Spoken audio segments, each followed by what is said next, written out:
पुकारे हैं, बारिश आ रही है, तूफान आ रहे हैं, जगह जगह अकाल पड़ रहे हैं। इसलिए हमें रूह में तैयार रहना है कि पता नहीं यीशु ने किस वेले आ जाना है। वेले का नहीं पता, वेला सिर्फ सिर्फ पिता के पास है। और यीशु ने भी कहा कि मेरा आना कब होगा, उसने भी कहा कि टाइम के बारे में मेरा पिता ही जानता है।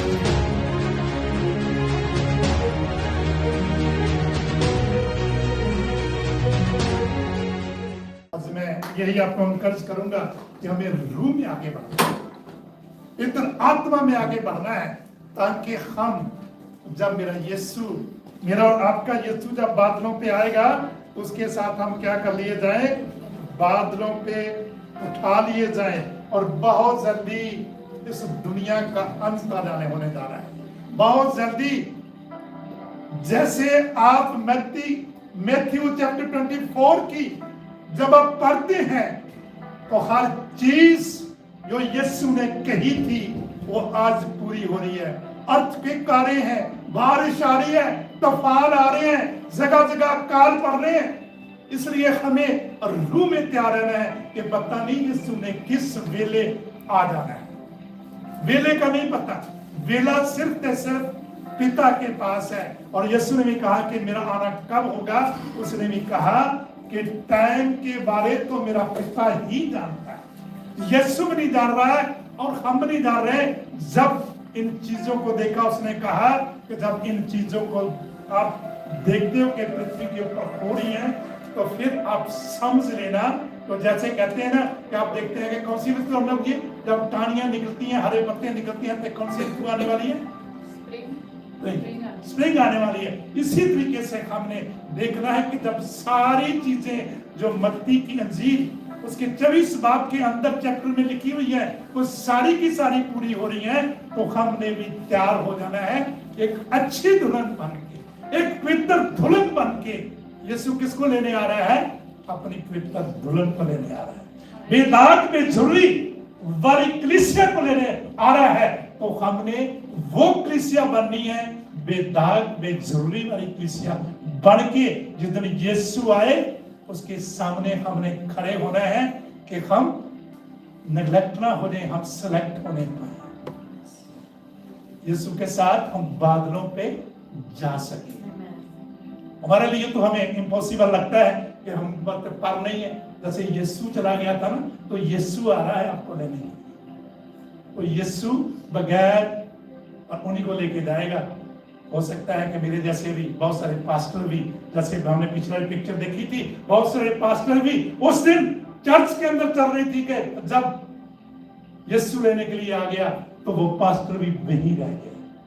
कलीसिया चली गई, पास्टर भी वहीं रह गया। और पास्टर वो दो जगह चर्च लेता था जो रह गया।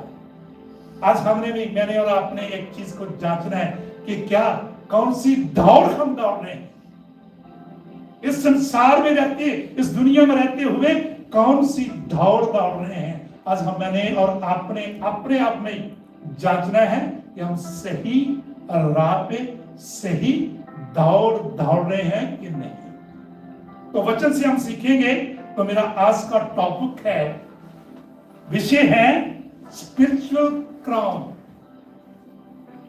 स्पिरिचुअल क्राउन, आत्मिक क्राउन जो आफ्टर डेथ के हमें मिलने वाला है। कहां मिलेगा? नरक में मिलेगा। मेरे साथ ये अच्छा लगता है कि ये स्वर्ग के क्राउन की बारे में बात कर रहा हूं कि आफ्टर डेथ जब हम जाएंगे तो स्वर्ग में ये क्राउन मेरे और आपको मिलेगा। फर्स्ट हम देखते हैं इनकरेप्टिबल क्राउन।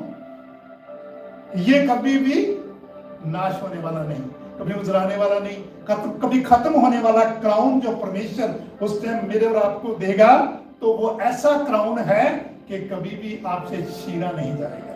तो हम देखेंगे परमेश्वर के वचन से 1 कुरिन्थियों चैप्टर 9 वर्स 23 से 27 तक हम देखते हैं। एक पर्सन से एक बात कह रहा है कि मैं कौन सी दौड़ रहा हूं, किस दौड़ में मैं दौड़ रहा हूं, बेठुके कि मैं मंजिल तक नहीं पहुंच सकूं, लेकिन कहता मैं वो दौड़ दौड़ रहा हूं कि मैं उस मंजिल तक पहुंच सकूं। इस क्राउन को पाने के लिए वो दौड़ दौड़ रहा है पौलुस रसूल, उस दुनिया में रहते हुए उसने दौड़ी है। तो मैं और आप भी इस दुनिया में रह रहे हैं, हमने भी वो दौड़ दौड़नी है, उस रास्ते पे चलना है जिस रास्ते से पौलुस रसूल दौड़ दौड़ के पहुंच गया। पढ़िए। और मैं सब कुछ सुसमाचार के लिए करता हूँ कि औरों के साथ उसका बागी हो जाऊं। क्या तुम नहीं जानते कि दौड़ में तो दौड़ते दौड़ में तो सारे दौड़ रहे, सारा संसार आज स्वर्ग की दौड़ में दौड़ रहा है। जब मैराथन दौड़ होती है तो बहुत सारी भीड़ होती है उसमें, लेकिन आराम एक को ही मिलता है। तो आज मैंने और आपने इस बात को देखना है कि हम इस अपने दुनियावी जीवन में बहुत सारे कहते हैं मुश्किल है, और मैं इस बात की एग्जांपल यीशु से देता हूं। यीशु इस दुनिया में रहते हुए अपनी दौड़ पूरी करके और पिता की इच्छा पूरी करके तब पिता के पास गया है। उसी तरीके से पौलुस रसूल भी कह रहा है कि मैं वो दौड़ रहा हूं जिससे मैं क्या पा सकूं, आराम पा सकूं। मेरे और आपने भी आज यही निर्णय लेना है, डिसीजन लेना है कि हम इस दुनिया में रहते हुए वो दौड़ दौड़ें कि हम आराम पा सकें, पीछे न रहे जिधर यीशु नहीं आना है। और जेकर न्याय के तख्त के पास भी यीशु ना आया, हमारी डेथ भी होगी जिस दिन उसने न्याय के तख्त के पास बैठना है न्याय करने के लिए, उस दिन भी मैं और आप कहां खड़े हो सके, कौन सी साइड में खड़े हो सके? यार हेजिटेशन क्यों फील करते हो?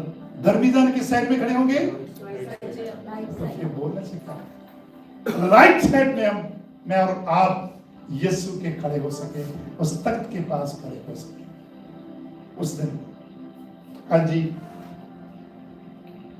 दौड़ में तो दौड़ते सब ही हैं। दौड़ने को तो दौड़ सब दौड़ रहे, जैसे हम संसारिक तौर से अपनी हर चीज को पाने के लिए दौड़ रहे हैं, उसी तरीके से मैंने और आपने आत्मिक दौड़ में भी वैसे ही दौड़ना है जैसे आत्मिक शारीरिक संसार की रीति से जैसे हम दौड़ रहे हैं, हमने अपने सारे एफर्ट्स लगाते हैं।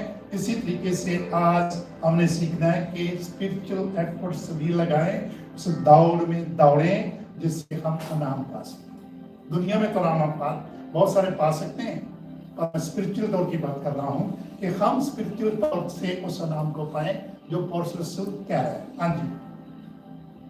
परंतु इनाम एक ही ले जाना है, एक को ही मिलना है। आपने देखना है कि एक वाली दौड़ दौड़ रहे हैं कि भीड़ वाली दौड़ रहे हैं आज। और इसलिए यीशु ने कहा था कि फाटक कितने हैं? जोर से बोला करो, फाटक कितने हैं? दो ही फाटक हैं यार, एक सकड़ा है, एक चौड़ा है। तो आज मैंने और आपने देखना है कि कौन से फाटक में दौड़ रहे हैं। सकड़े में दौड़ रहे हैं कि जो बहुत बड़ा चौड़ा है, हम संसार के साथ दौड़ रहे हैं कि यीशु ने जो कहा सकड़ा मार्ग, उसमें हम दौड़ रहे हैं। अपने आप को हमने सबने जांचना है, किसी के बारे किसी को नहीं पता, और ना उंगली करने की जरूरत है। तो वो नहीं दौड़ रहा तो मैं दौड़ रहा हूं। हमने अपने आप को ही जांचना कि हम स्पिरिचुअल तौर पे कितने, कौन सी दौड़ दौड़ रहे हैं कि हम जीत सके, इनाम को पा सके। हाँ जी। तुम वैसे ही दौड़ो कि जीतो, और हर वैसी दौड़ मैंने और आपने दौड़नी है कि हम जीत सकें, इनाम पा सकें, ये मुकुट पा सकें। वो दौड़ मैंने और आपने दौड़नी है कि हम पौलुस रसूल की तरह इस क्राउन को ले सके। वो दौड़ दौड़नी है मैंने और आपने। हाँ जी। और हर एक पहलवान सब प्रकार का संयम करता है, वह तो एक मुरझाने वाले मुकुट को जो थोड़ी देर के लिए बेल्ट के लिए आपने देखा कि वो जो WW कौन सी गेम खेलते हैं? हाँ जी, WWF। तब वो गेम देखी आपने? मैं तो कम ही देखता हूँ। देखी कभी किसने? देखी है जी? किसी ने देखी? देखी? तो कैसे अपने आप को मारते कूटते, कैसे वो बेल्ट पाने के लिए वो कैसी कोशिश करते हैं, है ना? तो वो बेल्ट पाने के लिए कैसे कोशिश करते हैं, तो हम ये स्पिरिचुअल क्राउन पाने के लिए कौन ऐसी कोशिश करनी है? हाँ जी। वह तो एक मुरझाने वाले मुकुट को पाने के लिए सब करते हैं, परंतु हम तो उस मुकुट के लिए करते हैं जो मुरझाने का नहीं। उस मुकुट के लिए मैंने और आपने वो दौड़नी है जो भी मुरझाने का नहीं, जो कभी खत्म होने वाला नहीं, जो आपसे छीना नहीं जाएगा। उसके लिए मैंने और आपने दौड़नी है कि वो मुकुट पाने के लिए हम दौड़े, जो मुकुट हमारे से छीना ना जाए। मुरझाएगा नहीं हो, कमल आएगा नहीं हो, फ्रेश रहेगा हमेशा आपके सामने। इसलिए मैं तो इसी रीति से दौड़ता हूँ। और रसूल कह रहा है कि मैं इसी रीति से दौड़ता हूँ। और मैंने और आपने अपने आप को जांचना है कि जैसे पौलुस रसूल कह रहा है कि मैं इस रीति से दौड़ता हूँ, परंतु बेठिकाने नहीं। बेठुके नहीं दौड़ना कि नाम ना पा सके, बेठुके नहीं दौड़ना कि हम वहां जो डेस्टिनेशन दिए हैं परमेश्वर ने मेरे और आपके लिए, अब आप पहुंच ही ना पाए। अभी जैसे बुरा फील नहीं करना, ट्रक ड्राइवर है, कैसे आप उसमें डाल के कैसे डेस्टिनेशन में जाते हैं? अपने फोन में डालते हैं, गलत डाल देते एड्रेस, गलत डालेंगे तो कहां पहुंच जाएंगे? इधर उधर। सही डालते हैं एड्रेस ना। इसलिए स्पिरिचुअल तौर पे भी सही दौड़ हमने दौड़नी है कि हम सही पहुंच सके और वे क्राउन को ले सके। हाँ जी। मैं भी इसी रीति से मुक्कों से लड़ता हूँ, परंतु उसके समान नहीं जो हवा पीटता हुआ लड़ता है, परंतु मैं अपनी देह को मारता कूदता। कितनी बड़ी अच्छी बात परसों से सीखने वाली बात है कि मैं कहना मुझे दुख लग रहा है कि जब हमने प्रेयर मीटिंग स्टार्ट करी थी ना, तो बहुत सारी काफी संख्या थी मेरे पास, अब धीरे धीरे कम हो गई। क्यों? क्या हम दौड़ में नहीं दौड़ रहे? तो सही स्पिरिचुअल तौर पे दौड़ होनी चाहिए, हम उसमें दौड़ नहीं दौड़ रहे। और इससे कितना टाइम परमेश्वर की वर्शिप करते हैं आसमान में? पता है किसी को? हाँ जी, 24 hours a day. बढ़िया प्रोग्राम। काम कितनी कर रहे हैं? Sunday. सिर्फ only Sunday Monday to Saturday off. कह रहा हर सांस में फरिश्ते पवित्र पवित्र पवित्र सेना की जो हवा की वर्शिप कर रहे हैं, और मैं और आप सिर्फ ओनली संडे और Sunday, Monday to Saturday off है कि है कुछ? देखो आप, मैं नहीं कह रहा, आप अपने आप से जांचना है कि मंडे टू सैटरडे क्या हमने ऑफ कर दिया? हम ऑफ हो गए? नहीं, आओ नहीं है। 7 days. 7 days। थैंक यू, खुदा का शुक्र है। एक सिस्टर तो कम से कम बोल रही है 7 डे की वर्शिप खुदा की Worship and praise. Yes. Praise and worship करते हैं 7 डेज। Thank you. आगे। और वश में लाता हूँ, ऐसा ना हमने अपने शरीर को वश में लाना है। जैसे यीशु ने पृथ्वी के ऊपर रहते हुए उसके ऊपर एक भी उंगली नहीं उठी, जिन के पास गया, जैसे पौलुस रसूल भी लेके जाते थे जजों के पास, और जब यीशु को लेके जा रहे थे तो वहां का जज क्या कह रहा है? यीशु के बारे में क्या कहा उसने? कि मैं इसके अंदर कोई भी दोष नहीं देख रहा हूं। और रसूल को लेके जाते थे तो जज भी क्या कर रहे हैं कि यार ऐसी सजा देने वाला, हम इसके अंदर कोई दोष नहीं देख रहे। संसार के अंदर रहते हुए भी ऐसा ही हमने भी यीशु के पास जब खड़े होना है, माफी देने वाला परमेश्वर है, पर उस दिन माफी नहीं होगी जब न्याय के तख्त के पास होंगे। आज तो मेरे और आपके लिए माफी है, हम माफी मांग सकते हैं और वो माफ करेगा भी। माफी देने वाला परमेश्वर है। और जिस दिन वो न्याय के तख्त के पास बैठ गया, फिर कोई एक्सक्यूज नहीं है कि मंडे टू सैटरडे मेरा स्विच ऑफ रहता था। फोन का स्विच तो ऑफ नहीं होता, होता है किसी का 24 आवर में, सच में बोलना हो जाता है। आप ऑफिस में आपका नहीं होता, और किसका नहीं होता? यार सच्ची पूछ रहा हूं, दो फोन होते हैं, एक इधर एक इधर, 24 आवर सर्विस है। थोड़े कह रहे हैं जिसका ऑफ हो जाता है, मेरा इसलिए ऑन रहता है कि इसकी रात को प्रेयर की रिक्वेस्ट ना आ दे, और कोई प्रॉब्लम नहीं है। तो मेरा फोन वैसे तो मीटिंग में ही इस्तेमाल होता है, बाकी टाइम इसका कॉल आ गया तो मैंने सुन लिया। और 24 ऑन रहता है इसलिए कि किसकी रात को भी कॉल आ जाती है तो मैं सुन लिया। हाँ जी, ऐसा ना हो कि औरों को प्रचार करके मैं खुद को कह रहा हूं कि जैसे हमने देखा था कि वो हो गया तो पास्टर वही रह गया, और पॉर्सन सूल भी कहता है कि मैंने बहुत प्रचार किया। पॉर्सन सूल जैसे जितनी पत्रियां लिखी है, और किसी ने भी क्या बोलते हैं मूसा ने भी 5 किताब लिखी हैं, पर पॉर्सन सूल ने कितनी लिखी हैं? कितनी लिखी है? पत्रियां कितनी हैं? कुछ नॉलेज है? हाँ जी, व्यवस्था बड़ी हुई कितनी है पत्रियां?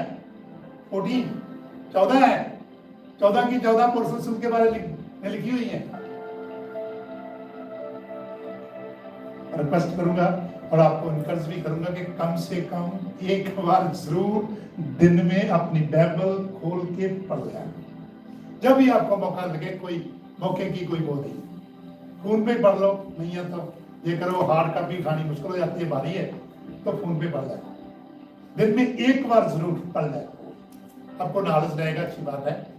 हो सकता है उस दिन भी कहीं हो क्वेश्चन ही पूछ ले यीशु, उसके ऊपर दिल में आ जाए कि मैं देखूं कि अभी भी जो कुछ कह रहे हैं तो मैं क्वेश्चन ही पूछ लेता हूँ। बाइबल सिंह से खड़े हैं मेरे पास, इसलिए नॉलेज। हाँ जी, मैं आप ही किसी रीति से निकम्मा ठहरूं। फिर मैं वही तो कह रहा हूँ कि पास्टर ही रह गया तो हम उस दिन कहीं तब यीशु ने आना है तो नकम्मे ना रह जाए, नकम्मे ना ठहर जाए, नीचे ही रह जाए। जब बादलों पे आना उसके लेने के लिए हम पहुंच ना पाए। हाँ जी, साइज होगी। सेकंड क्राउन राइटनेस का है। हमने पिछली बार सीखा था कि राइटनेस कौन हो सकता है, धर्मी जन कौन हो सकता है।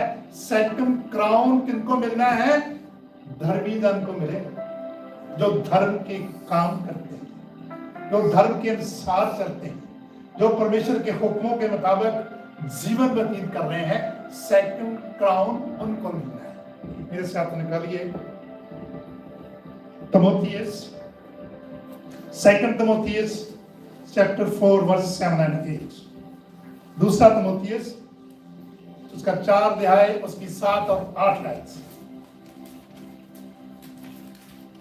मैं अच्छी लड़ाई लड़ चुका हूँ, मैंने अपनी दौड़ पूरी कर ली है। फिर परसुल कह रहा है लिखने के टाइम पे, मैं अच्छी कुश्ती लड़ चुका हूँ, मैंने अपनी दौड़ कंप्लीट कर ली। मैंने विश्वास की रखवाली की है। विश्वास की रखवाली की है, परसुल कह रहा है मैंने। भविष्य में मेरे लिए धार्मिकता का वह मुकुट रखा हुआ है, जिसे प्रभु जो धर्मी और न्यायी है मुझे उस दिन देगा, और मुझे ही नहीं वरन उन सबको भी जो उसके प्रकट होने को प्रिय जानते हैं। मेरे पास शीघ्र आने का प्रयत्न कर।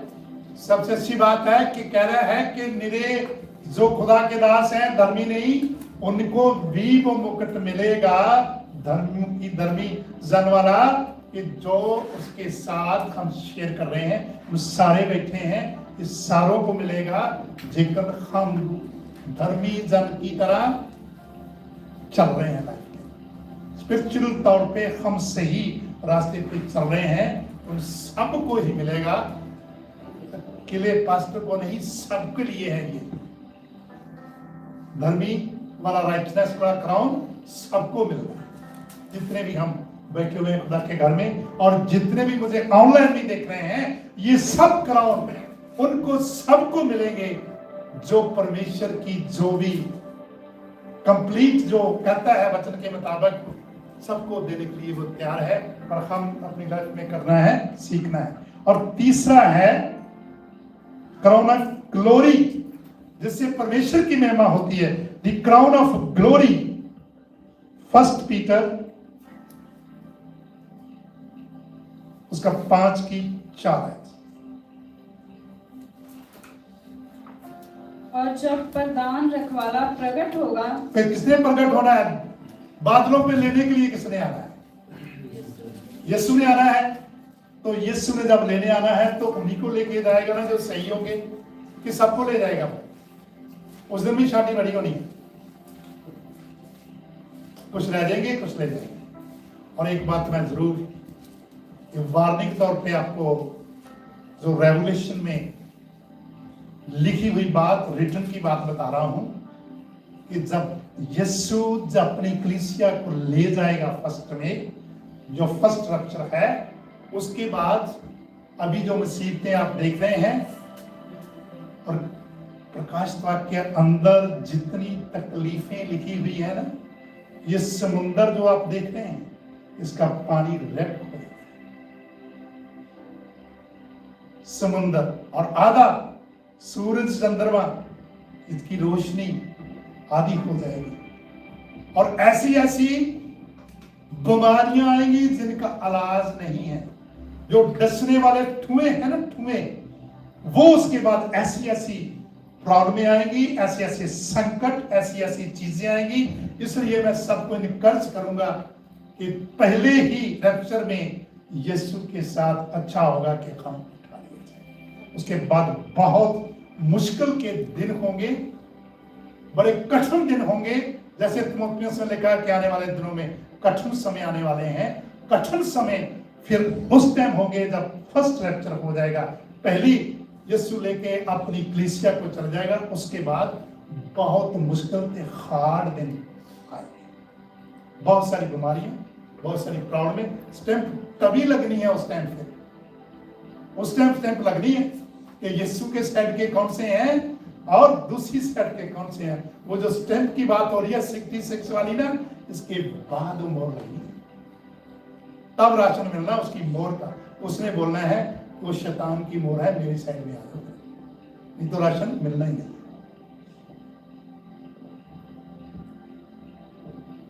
Crown of life, crown of life, James chapter 1 verse 8 to 12। याकूब की पत्री उसका 1 अध्याय उसकी 8 से 12 तक।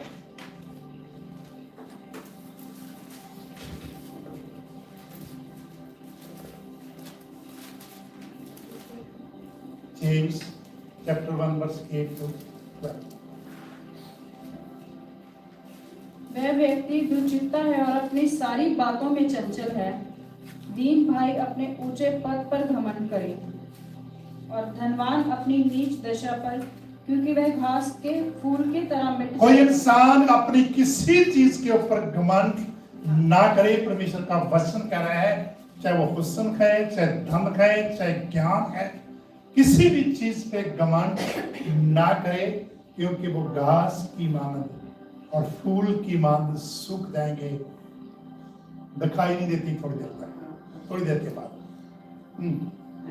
क्योंकि सूर्य उदय होते ही कड़ी धूप पड़ती है और घास को सुखा देती है और उसका फूल झड़ जाता है और उसकी शोभा मिटती जाती है। उसी प्रकार धनवान भी अपने कार्यों के मध्य में ही लोप हो जाता है। आपके सामने एग्जांपल है, पता है, एक धनी आदमी की डेथ हुई थी और एक लाजरस की डेथ हुई थी। एग्जांपल है। धनी कहां बैठा था?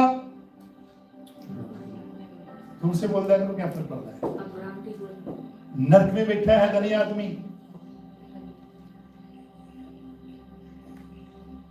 और लाजरस कहां बैठा है? अब हम की कब्र। एक पानी की बूंद के लिए वो धनी आदमी तरस रहा है। और लाजरस क्या कर रहा है? तो जख्मों से भरा हुआ था इस संसार के अंदर। उसकी को मलम पट्टी, जिक्र नहीं है वचन में, उसकी मलम पट्टी भी करता था। मेरे आपके पास टाइम है कि जेकर ऐसा कोई मिल जाए ना, उसकी तरह नहीं करनी कि पास आया, पास में निकल गया, लेवी आया, वो भी पास से निकल गया। उसकी मरहम पट्टी किसकी करी? जख्मी आदमी की। हाँ जी, मरहम पट्टी किसने की?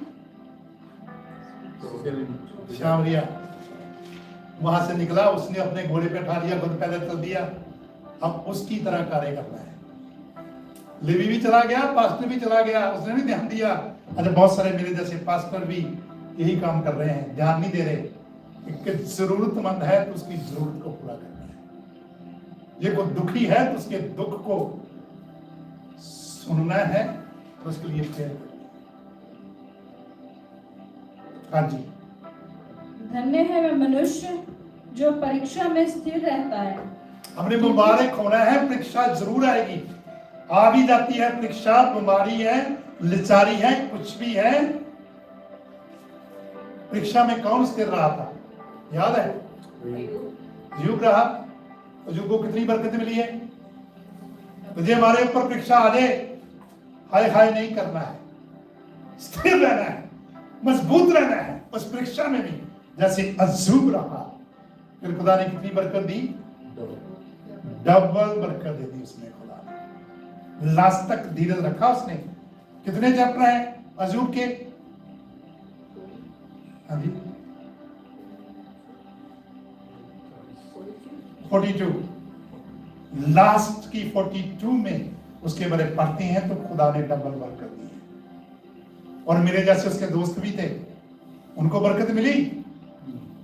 उनको भी खुदा कह रहा है कि जब तक अय्यूब मेरा दास तुम्हारे लिए प्रार्थना नहीं करेगा तो मैं तुम्हारी प्रार्थना नहीं सुनूंगा। अय्यूब के थ्रू जो आके रोज उसके साथ बातचीत करते थे उसके दोस्त तीनों, तभी खुदा ने बरकत दी कि अय्यूब के थ्रू उनकी प्रार्थना हुई, तब खुदा ने उनकी प्रार्थना सुनी। इतना सब्र, इतनी परीक्षा के अंदर स्थिर रहना, it is not easy job, सौखा नहीं है इतना। ये सब कुछ खत्म हो गया हो, जख्म निकले हो, पैर से लेके सिर तक तले, उसके पैरों के तले के अंदर भी लिखा था जख्म थे, और राख के ऊपर बैठा हुआ, जब वो खाना खा रहा था राख उड़ती होगी जरूर, उसी उसके खाने में आती होगी। तभी उसने गाना गाया है कि मैं राख के ऊपर बैठा हुआ, खाना जब खा रहा था तो वो उसके अंदर आ गई। स्थिर रहना है हमने, किसी तकलीफ में भी, किसी मुश्किल में भी, किसी बीमारी में भी। जब स्थिर रहेंगे तो फिर खुदा देखता है मेरा और आपका अमान कि कितने मेरे साथ ये वफादार है। हमने वफादारी दिखानी। हाँ जी। क्योंकि वह खरा निकलकर जीवन का वह मुक्त पाएगा जिसकी प्रतिज्ञा प्रभु ने अपने प्रेम करने वालों को दी है। आप लोग मोहब्बत करते हैं खुदा से? खुदा से मोहब्बत करते हैं सारे? तो जो मोहब्बत करते हैं उनके लिए है ये कराओ। खुदा से प्यार करते हैं, आपके नहीं करते हैं, तभी तो आपने बपतिस्मा लिया। जब खुदा से प्यार ही नहीं करते, बपतिस्मा नहीं लेना था, खुदा में आना नहीं था। उन्होंने कहा जितने विश्वास कर लिया वो मेरे बेटे बेटियां हैं, तो आप मोहब्बत नहीं कर रहे, आप उनके बेटे बेटियां खुदा के। यूहन्ना की इंजील उसका 1 अध्याय उसकी 12 में लिखा है, जिन्होंने विश्वास किया वो मेरे बेटे बेटियां हैं। आप बेटे बेटियां हैं तो प्यार नहीं कर रहे अपने पिता से, मोहब्बत नहीं कर रहे। तो जो मोहब्बत करते हैं खुदा से उनको ये प्रॉब्लम है। जब किसी की परीक्षा हो तो वह यह ना कहे कि मेरी परीक्षा परमेश्वर की ओर से होती है, क्योंकि ना तो बुरी बातों से परमेश्वर की परीक्षा हो सकती है और ना वह किसी की परीक्षा आप करता है, परंतु प्रत्येक व्यक्ति अपनी ही अभिलाषा में खिंचकर और फंसकर परीक्षा में पड़ता है। फिर अभिलाषा गर्भवती होकर पाप को जन्मती है और पाप बढ़ जाता है तो मृत्यु। खुदा को कभी भी धोखा ना दो। अभी छोटी सी मिस्टेक पर से बोलना नहीं चाहिए। कितनी मिस्टेक हुई है यू टर्न लेने में? किसकी गलती है? हम खुदा को कहेंगे तो खुदा की तरफ से हो गया। इसलिए वो कहता है कि भाई खुदा को दोष नहीं दो, और खुदा किसी को इतनी तकलीफ नहीं देता, इतनी कष्ट नहीं देता जो सह ना सके। और खुदा के बारे कभी भी, जैसे अय्यूब ने अपने मुंह से खुदा के बारे कभी गलत नहीं कहा, इसी तरीके से हमने भी कोई तकलीफ आ भी जाए, परमेश्वर को अलाना नहीं देना, परमेश्वर को कुछ नहीं कहना। हो गया? ग्रंटेड है एक क्राउन जो सबको मिलने वाला है, ये गारंटी है उसकी। प्रकाशित वाक्य रेवलेशन चैप्टर 12 ना chapter 3 verse 11 to 12, it is a granted. प्रकाशित वाक्य रेवलेशन चैप्टर 3 वर्स 11 to 12। मैं शीघ्र ही आने वाला हूँ। अब यीशु कह रहा है कि मैं आज आपको इनकरेज कर रहा हूं कि यीशु बहुत जल्दी आने वाला है। जिसके पास जो भी गिफ्ट है, गिफ्ट कितने हैं? 9 गिफ्ट है यार। गलातियों की पुस्तक उसकी 5 अध्याय में 9 गिफ्ट दिए हुए हैं, थोड़ा याद कर लेना। 9 गिफ्ट है। तो कह रहा है जिसके पास मैं छेती आने वाला हूं, जो भी गिफ्ट है, 3 है, 4 है, 5 है, 9 है, तो बहुत अच्छी बात है। जितने भी हैं आपके पास, तो क्या कर लो, क्या कह रहा है?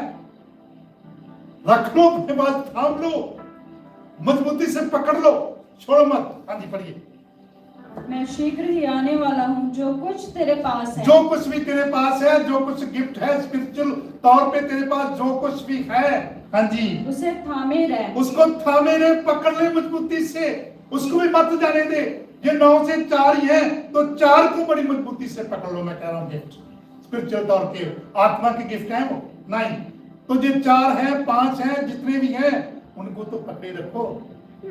50% में तो पास नंबर आ जाते हैं। अमेरिका में भी 80% है, इंडिया में तो 33 है, और यहाँ अमेरिका में 50% है। तो 50% भी नंबर होंगे तो शायद तो एक अनुग्रह का साथ में जोड़ दे। यीशु करे चल भाई, प्लस मैं कर देता हूँ, एक माइनस कर जोड़ देता हूँ। इसलिए देखो जितने भी गिफ्ट हैं आपके पास, उनको पकड़िए, छोड़ो।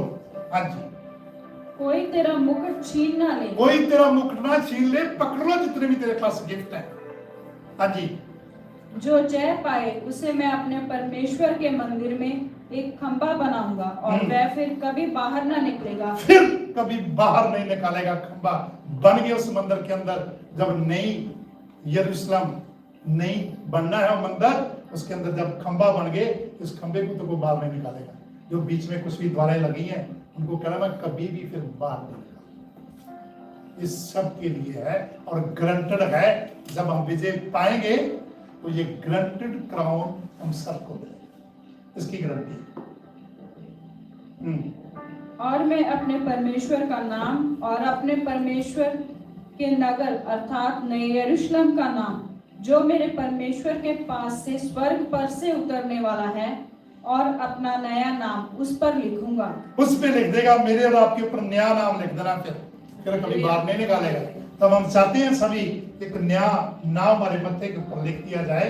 तो हमने विजय पानी है, और यीशु के साथ चल के जैसे यीशु ने विजय पाई है, इसी तरीके से हमने भी विजय पाके फिर यीशु कहता है जो विजय पाएगा उसको मैं कहाँ बैठाऊंगा? यीशु कहाँ बैठा है? दाहिने हाथ बाप के। तो फिर यीशु कहता है मैं भी अपने साथ तुझे अपने तख्त के साथ बैठाऊंगा। और लास्ट का क्राउन है in the Jesus feet, cast at the Jesus feet. कहा? मरियम कहां बैठी हुई थी? 2 बहनें थी ना, मरियम मार्था। तो मरियम कहां बैठी हुई थी? At the feet of the Jesus Christ. और मार्था कहां बैठी हुई थी? किचन में। तो क्या कर रही थी वो? घर खाना तो यीशु के लिए पका रही थी ना, है ना? तो जब यीशु के लिए खाना बना रही थी मार्था, तो फिर यीशु मार्था को क्यों ये कह रहा है हे मार्था, हे मार्था? तो बहुत ज्यादा क्या करती है, सोचती है किसके बारे? संसार की चीजों के बारे, संसार के तरीके से तू क्या खाना तैयार कर रही है। और यीशु मार्था को कह रहा है कि मार्था, अच्छा भाग किसने चुन लिया है? मरियम ने। तो मैं आपको सलाह दूंगा बहनों को और जो भी मेरी बेटियां हैं कि भाई मार्था की तरह जरूर अपने परिवार की लुक आफ्टर करनी है, खाना भी बनाना है, सारा कुछ करना है, पर साथ में मरियम की तरह वचन के ऊपर भी ध्यान देना। यीशु के पास भी दिन में 24 घंटे में आधा घंटा चल जाओ, 15 मिनट चलो, जरूर जाए। जब भी आपको टाइम मिले, टाइम मैंने उसको दिया, पर जरूर यीशु के लिए अपना टाइम लगाओ। जैसे मरियम यीशु के फीट में बैठी थी। रेवलेशन लास्ट की है, रेवलेशन चैप्टर 4 वर्स 1 to 10। प्रकाशवाक्य 4 बार उसकी 8 और 10 है। और चारों प्राणियों के 6 पंख हैं, और चारों ओर और भीतर आंखें ही आंखें हैं, और वे दिन रात बिना विश्राम क्या कर रहे हैं? हम लोग क्या कर रहे हैं? हम आराम कर रहे हैं। और ये फरिश्ते क्या कर रहे हैं? बिना विश्राम किए विश्राम कर रहे हैं फरिश्ते भी। कहते हैं। मेरे साथ रहिए, फरिश्ते आराम कर रहे हैं। उनको जरूरत है कि नहीं आराम करने की जैसे हमें जरूरत है? हम 24 घंटे में कितनी बार कहते हैं हालेलुया हालेलुया? कितनी बार कहते हैं? तो कितना ही कर देना करते हैं। कितनी बार करते हैं? ना के बराबर। और फरिश्ते क्या कर रहे हैं? पढ़िए।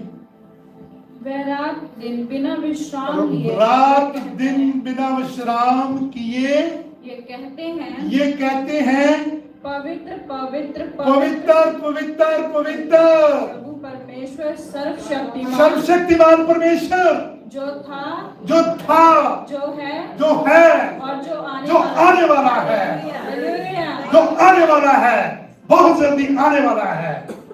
उसकी महिमा करनी है, उसकी स्तुति करनी है, जो आने वाला है, मेरे और आपको ले जाने वाला है। उसकी महिमा, उसकी स्तुति 24 नहीं तो चलो जितना परमेश्वर कहता है मेरे लिए टाइम निकाल लो, उतना ही कर दो। ज्यादा की मैं तुम्हें सलाह दूंगा कि जो परमेश्वर का टाइम फिक्स है टाइम देने के लिए, परमेश्वर को टाइम देने के लिए जो 2 घंटे 24 जितने मिनट है उतना ही कर लो तो काफी हो जाएगा। उसको पता है कि ये बहुत बिजी है अपनी लाइफ में। यीशु को भी पता है कि वो वहां रह के गया है, अभी उसको पता है, इसलिए वो हर बात को कहता है कि वहां रह के गया है इस पृथ्वी के ऊपर। इसलिए जितना भी टाइम आपको मिल जाए, ये आपकी ऊपर मैं छोड़ता हूं कि आप आने वाले दिन में, आने वाले हफ्ते में मंडे टू सैटरडे ऑफ रहते हैं कि आप ईमानदार से लिखना कि मैंने कितनी देर परमेश्वर का नाम ईमानदारी से, ये आपकी ईमानदारी है। एक दिन में ईमानदारी आपकी है कि एक दिन में आप परमेश्वर के कितनी बार याद किया है। 10 मिनट 15 मिनट लिख के लेके आना, तो मैं विजय से पूछूंगा कितना टाइम आपने निकाला। परमेश्वर एक जिम्मेवारी आपकी है और आपके ऊपर है कि कितना आप टाइम खुदा की देते। और फरिश्ते क्या कर रहे हैं? 24। और जब वह प्राणी उसकी जो सिंहासन पर बैठा है सिंहासन के ऊपर कौन बैठा हुआ था? मेरा यीशु बैठा हुआ था। मेरा पवित्र यीशु बैठा हुआ था, जो मौत के ऊपर विजय पाके उस तख्त के ऊपर बैठा हुआ। उसके सामने गिर रहे, उसके सामने पवित्र पवित्र के नारे मार रहे। और जो युगान युगन जीवता है, महिमा और आदर और महिमा और आदर जुगो जुग जीने वाले यीशु की, और वो तारीफ कर रहे हैं। मैंने और आपने भी उसी परमेश्वर की तारीफ करनी है, उसकी महिमा करनी है, उसकी ग्लोरी करनी है। तब 24 प्राचीन सिंहासन पर बैठने वाले के सामने गिर पड़ेंगे। उन्होंने अपने तख्त छोड़ दिए, चेयर छोड़ के उस यीशु के पास आगे घुटने टेक दिए और उसे जो युगान युगन जीवित है प्रणाम करेंगे और अपने अपने मुकुट सिंहासन के सामने ये उन्होंने अपने मुकुट जो उनको मिले हुए थे, ये 12 निशान कौन है? 12 गोत्रों के हैं, इसराइल के सारे गोत्रों के लोग हैं ये तख्त के ऊपर बैठे। उन्होंने अपने क्राउन यीशु के सामने रखे। आज मेरे और आपको भी जरूरत है कि हम अपने जितने फिक्र, अभी मैं दुनियावी बात में आ रहा हूं, संसार तौर पे जितने भी मेरे और आपके फिक्र, चिंता, प्रॉब्लम है, कहां रखनी है? यीशु के चरणों के पास, यीशु के पैरों के पास। इसलिए यीशु ने कहा, आए थके मंदे बोझ से दबे लोगों मेरे पास आओ, मैं तुम्हें जिंदगी का विश्राम। जब हम चाहते हैं कि जिंदगी का विश्राम, जिंदगी की शांति हमारे पास हो, हमारी फैमिली में हो, हमारे बिजनेस में हो, हमारी सब चीजों में हो। जैसे उन जो लोग थे सामने, उन्होंने अपने आप को यीशु के सामने समर्पण करना है, अपने आप को सरेंडर करना है। जब हम यीशु के सामने अपनी सारी प्रॉब्लमें, सारी चीजें सरेंडर करेंगे तो यीशु फिर अपने आप उनका हल जरूर आपको आंसर देने वाला यीशु है। हमारी प्रार्थनाओं को आंसर देने वाला यीशु है। अभी होली कम्युनियन है, टेस्टिमनी का टाइम नहीं है, और बेटी हमारे बीच में बैठी हुई है। पिछले हफ्ते रजिंदर, इसकी काफी गले में प्रॉब्लम थी, ये बोल नहीं पा रही थी, और जब हम शाम को 5 बजे की प्रार्थना कर रहे थे तो कंटिन्यूस इनके लिए रोज प्रार्थना की गई। आज उस परमेश्वर का मैं धन्यवाद करता हूँ, क्योंकि महिमा, जलाल, ग्लोरी सारी उसी को महिमा जाती है। उस परमेश्वर ने इसके गले को छुआ है और उसका गला बिल्कुल ठीक हो गया। अब वो बाइबल स्टडी में पढ़ती है। खुदा का धन्यवाद करते हैं कि खुदा जब हम प्रार्थना करते हैं, हमारी प्रार्थना का उत्तर भी वो परमेश्वर देता है। और मेरी 24 आवर सर्विस इसलिए है कि जब कभी भी किसी को जरूरत पड़े, आप सिक हो जाते हो, बीमार हो जाते हो, कोई प्रॉब्लम है ना, तो मैं जरूर आपको एनकरेज करूंगा कि प्रार्थना करवा। कोई पैसे नहीं लगेंगे, फ्री में प्रार्थना, फ्री सर्विस है, तो जरूर फोन करके प्रार्थना करवा। तो परमेश्वर आप सबको आशीष बरकत दे। अब होली कम्युनियन में हम लास्ट का एक वचन देखते हैं, 1 Corinthians chapter 11 verse 27 to 29। पढ़िए मेरे साथ। 1 Corinthians chapter 11 verse 27 to 29। इसलिए जो कोई अनुचित रीति से प्रभु की रोटी खाए। बस एक ही बात में हमने अपने आप को जांचना है कि जाने अनजाने में कुछ भी गलतियां इंसान से हो जाती है, उसकी कोई प्रॉब्लम नहीं है। जेकर होगी है तो हमने माफी।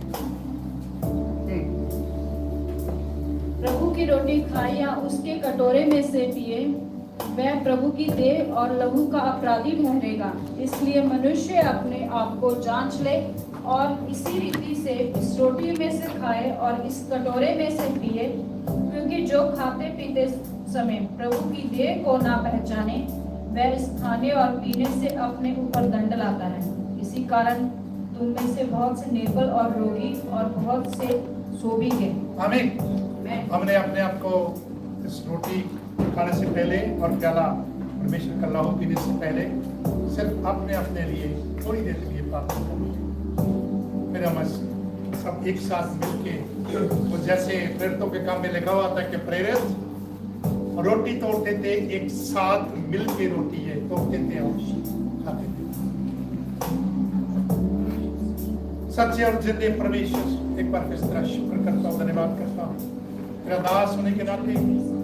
खुदाबंद, जेकर खुदाबंद तेरे बेटे बेटियों ने जाने अनजाने में किसी ने भी खुदाबंद गलती की है, तू माफी वाला दिल रखता है। खुदाबंद सबको माफ कर। तेरी दया, तेरी कृपा खुदाबंद हमारे सबके साथ हमेशा हमेशा बनी रहे। जब इस रोटी में से खाते, इस प्याले में से पीते हैं, तो खुदाबंद जो भी ताकत मेरे तेरे नेक और सलाली काम हुए, इस मसीह को प्रार्थना को सुन लिया, कबूल किया। आमीन। हमारी बारी सब आएंगे।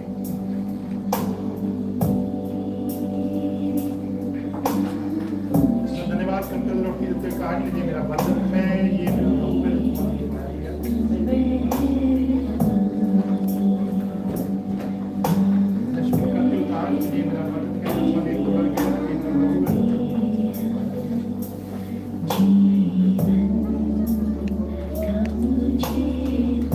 धन्यवाद करते हुए कहा कि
धन्यवाद करते हुए रोटी खाएंगे।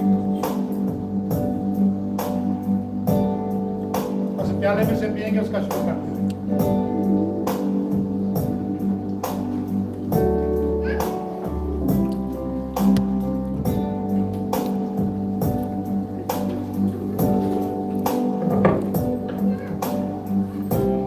तारीफ तारीफ हालेलुया हालेलुया। सर्वशक्तिमान परमेश्वर अब्राहम इज़ाक और याकूब के खुदा में एक बार फिर तेरा शुक्र करता हूँ, धन्यवाद करता हूँ खुदावंद। जो तेरे वचन में लिखा हुआ है खुदावंद, ये खुदावंद तेरा बदन तेरा लहू खुदावंद बच गया है यीशु। बहुत सारे लोग खुदावंद जो आज नहीं आ सके, उनके लिए मेरी प्रार्थना है खुदावंद, ताकि आने वाले दिनों में खुदावंद वो भी तेरे भवन में आए, उन्हें रोटी तेरा लहू खुदावंद बचने ना पाए। खुदावंद तेरे वचन में लिखा है जो मेरे बदन को खाता, तो मेरे लहू को पीता, उसी में जीवन है। जिसको नहीं खाता नहीं पीता, उसमें जीवन नहीं है खुदावंद। तो वो अनंत जीवन लेने के लिए खुदावंद इस रोटी के बीच में शामिल होने पाए। जैसे तेरे वचन में लिखा हुआ है कि खुदावंद जब इस रोटी में से खाते, इस प्याले में से पीते हैं, तो अनंत जीवन के हम भागी हो जाते हैं। मैं तेरा शुक्र करता हूँ खुदावंद, बीते हफ्ते खुदावंद तूने सबको संभाल कर रखा है, सबको आशीष दी, सबको बरकत दी खुदावंद। तेरे बेटे बेटियां खुदावंद जिन राहों पे भी गए, उन राहों पे खुदावंद तेरे फरिश्तों ने उनकी निगाह में निकाली करी।